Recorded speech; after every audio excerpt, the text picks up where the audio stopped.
Bienvenidos a su programa Vida TV. Estamos en el Hospital Vida, en la cual el día de hoy vamos a estar platicando con el doctor Ferrer. Bienvenido, doctor, muchas gracias. La especialidad de él es nefrología, es médico que atiende acá dentro del hospital, pero vamos a ir conociendo un poco de lo que es esta especialidad, y lo más importante también conocer bastante algo muy importante dentro de nuestro cuerpo, como lo son los riñones. Doctor, bienvenido. Gracias, primero que todo, muchas gracias por la invitación. Siempre es muy importante que la gente sepa sobre su salud, sobre la importancia de los diferentes órganos y lo más importante, pues que las implicaciones que tienen cuando estos órganos llegan a fallar. De hecho, pues el día de hoy vamos a tocar temas básicamente de lo que es el funcionamiento normal de los riñones, su anatomía, lo que es la parte estructural, y su fisiología, que es la parte funcional normal de los riñones. De hecho, pues mucha gente, la nefrología, cuando hablamos de nefrología, hablamos del nefrólogo, es algo que en los últimos 20 años ha tenido un poco de auge por el principal problema, o el problema que lleva a consecuencias catastróficas como la insuficiencia renal, tanto de salud, económicas, profesionales, sociales, pero que todavía mucha gente no sabe qué es un nefrólogo, qué es la nefrología. Yo me acuerdo que todavía hay gente que cuando me pregunta, ¿usted qué hace? Yo soy nefrólogo, no, cardiólogo, no, nefrólogo, neurólogo, no, esos son los del cerebro, neumólogo, no, esos son los pulmones. La verdad es que el nefrólogo todavía no es algo que toda la gente sepa, pero sí es bien importante, como les mencioné al principio, por las consecuencias catastróficas que tiene cuando el riñón deja de funcionar. De hecho, cuando los riñones dejan de funcionar, de hecho son órganos vitales. Eso quiere decir que pues sin los riñones pues no vivimos. Yo creo que es importante el poder conocer que toda la parte de nuestro cuerpo es muy importante. Sin el corazón no podemos vivir, sin el cerebro pues nos es difícil también vivir, pero algo que tenemos que tomar muy en cuenta es de que sin nuestros riñones también muchas funciones de nuestro cuerpo se quedan totalmente inactivas.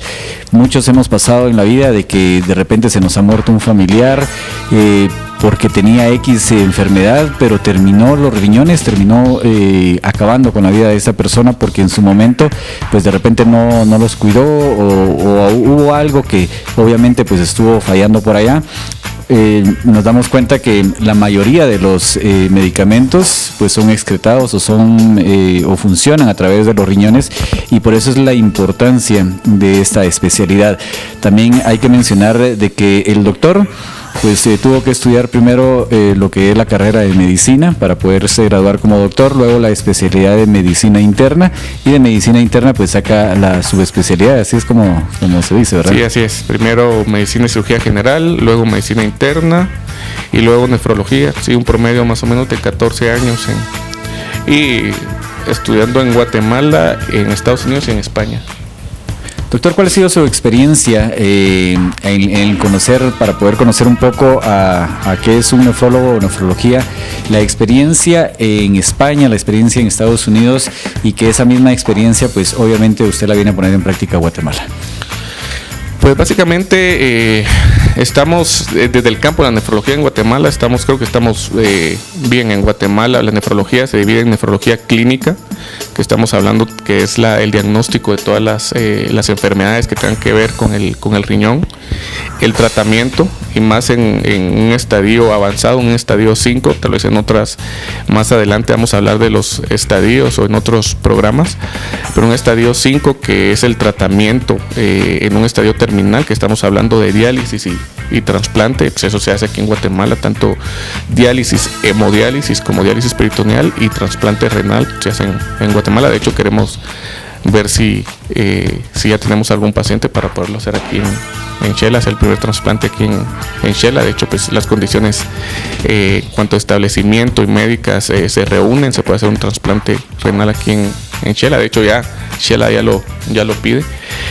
Y por otro lado, la especialidad tanto de hemodiálisis y diálisis peritoneal que se hace aquí en Quetzaltenango. Entonces realmente estamos a la vanguardia de lo que se hace tanto en Estados Unidos y en Europa. Obviamente pues hay situaciones puramente tecnológicas que nos van a llevar siempre ventajas, situaciones científicas, pero pues estamos siempre, aparte estamos invadidos de información tanto de Estados Unidos como de Europa, entonces estamos a la vanguardia de cualquier tratamiento renal.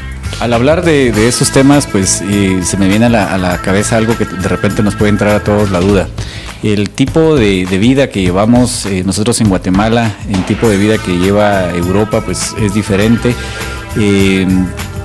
¿Hay alguna similitud en relación a la nefrología en el sentido de que, por ejemplo, puede ser que aquí tomemos o comamos más chile que en otro lado y eso nos puede afectar en algún momento, o tomamos más café o más gaseosas? Hay ciertas condiciones. Desafortunadamente en Guatemala, por nuestros estilos de vida que han cambiado, las causas que llevan a enfermedad renal son similares, son las mismas. Las primeras causas en nefrología de adultos, siguen siendo diabetes e hipertensión, tanto en Europa como en Guatemala. La diferencia es que en Guatemala cada vez hay más diabéticos, cada vez más hipertensos. De hecho, pues también en algún momento vamos a tratar estos temas de forma más específica, pero sí hay algunas diferencias. Por ejemplo, hay una enfermedad que hace más o menos 5 años se ha detectado, que son pacientes, por ejemplo, que empiezan con enfermedad renal y son pacientes de la costa. Cuando uno los evalúa, no son diabéticos, no son hipertensos, no han tenido ninguna enfermedad en los riñones y ya empiezan con datos de retención de sustancias tóxicas, y que desde hace 5 años se ha estudiado, se llama nefropatía mesoamericana, que involucra Nicaragua, Salvador, Honduras, Guatemala y México, pero la región de la costa. Se piensa que varias de las situaciones que pueden impactar, esto no se ve mucho en Europa, casi no se ve, se ve en ciertos lugares de la India y Sri Lanka se llama el lugar, y que en la distancia o en la parte meridional del mundo estamos similar, y aparentemente se cree que tiene que ver, uno, por aspectos puramente de temperatura, calor, deshidratación, el trabajo en las áreas agrícolas, ¿verdad? En este caso pues la zafra, los insecticidas, la misma deshidratación, parte del agua, que es un agua muy dura, es muy azufrada por toda la cadena volcánica. Pues esto sí es un poco diferente a lo que ocurre en Europa y en Estados Unidos. Muy bien, doctor. Algo que también es muy importante para nosotros es el poder aprender a conocer nuestro cuerpo, porque nosotros sabemos que tenemos un corazón, que tenemos riñones, que tenemos hígado, que tenemos un sinfín de cosas dentro de nuestro cuerpo, pero en cierto punto los desconocemos.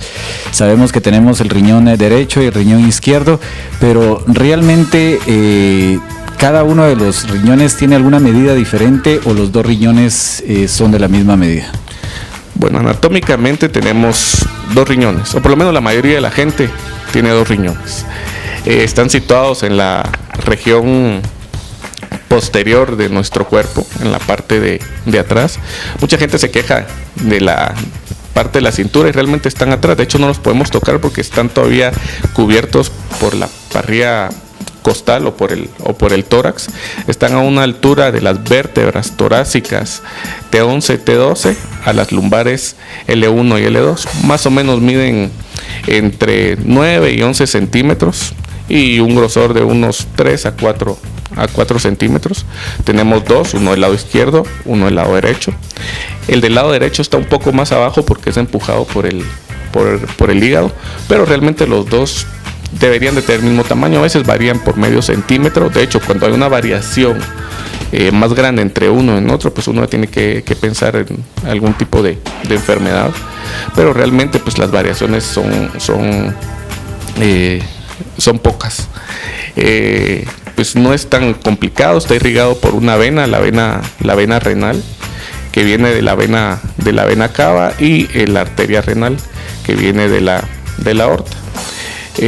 Pues, y tiene un hilo donde entran, pues aquí lo podemos ver, acá. Aquí está la vena, la arteria, y este es el uréter por donde se hace la orina. Entonces por ahí se está irrigado el riñón. Como les digo, está en la parte posterior del cuerpo, y pues son 2 riñones en la mayoría de personas. ¿Los 2 riñones en este aspecto tienen la misma función, actúan de la misma manera dentro del organismo, doctor? De hecho, actúan el 50%, cada uno hace el 50% del trabajo. De hecho, pero un riñón sano puede ser sano, siempre y cuando esté sano, siempre y cuando puede hacer el 100% del trabajo. De hecho, ese es el principio de la donación. Eso en algún momento lo vamos a tocar también más adelante en otro programa. Ese es el principio de la donación del riñón. Un riñón sano puede hacer lo que otro riñón deja de hacer, siempre y cuando nuevamente esté sano. Muchas veces en Guatemala pues somos un país que ya cuando estamos enfermos visitamos a un médico. Muchas veces nos vamos primero con el de medicina general y luego vienen las referencias, pero así de una forma rápida en que yo pueda estar en mi casa y sienta algún tipo de dolor, ¿cuál sería el dolor más rápido que yo puedo tener para decir, bueno, sí puede ser mis riñones los que me estén fallando? Desafortunadamente los riñones no avisan. O sea, no es un dolor tan típico, desafortunadamente esto es indolente. De hecho, la mayoría de los pacientes cuando llegan conmigo, yo les digo, miren, los riñones están mal o hay que ir a diálisis. Doctor, para mí los riñones nunca me han dolido, los riñones no me duelen. Sí, desafortunadamente eso ocurre. Y es más, también, mire doctor, pero yo orino bien. Sí, pues en muchas enfermedades la orina en algún momento va a dejar de orinar, pero muchas veces en una etapa incluso ya en diálisis, dejan de orinar. Antes de eso, pues, el paciente muchas veces está orinando bien, los riñones no duelen. Sí siempre hay que evaluarse, ¿verdad? Hay ciertas enfermedades de los riñones que sí se pueden manifestar con dolor. Por ejemplo, una infección urinaria muy severa, que la infección llega hasta los riñones, se orina pus, se orina sangre, pues hay dolor. O cuando se está expulsando un cálculo, pero es un dolor de tipo agudo, o se alivia. Pero de ahí la mayoría para otros tipos de enfermedad, por ejemplo diabetes, hipertensión, riñones poliquísticos, que son enfermedades que van dañando paulatinamente el riñón, muchas veces desafortunadamente son asintomáticas, no hay dolor, no se manifiestan con dolor. Muy bien, nos vamos a ir a una pausa comercial. Estamos platicando con el doctor Ferrer. Él es nefrólogo acá de Hospital Vida y de la cual pues estamos conociendo ahí sí que la forma inicial de cómo poder conocer su carrera, porque muchas veces nosotros desconocemos muchas funciones que tiene nuestro organismo, desconocemos lo que es el riñón, su funcionamiento, para qué nos sirve, pero todo eso lo vamos a ir aprendiendo acá en su programa Vida TV. Pues vamos a la pausa y regresamos.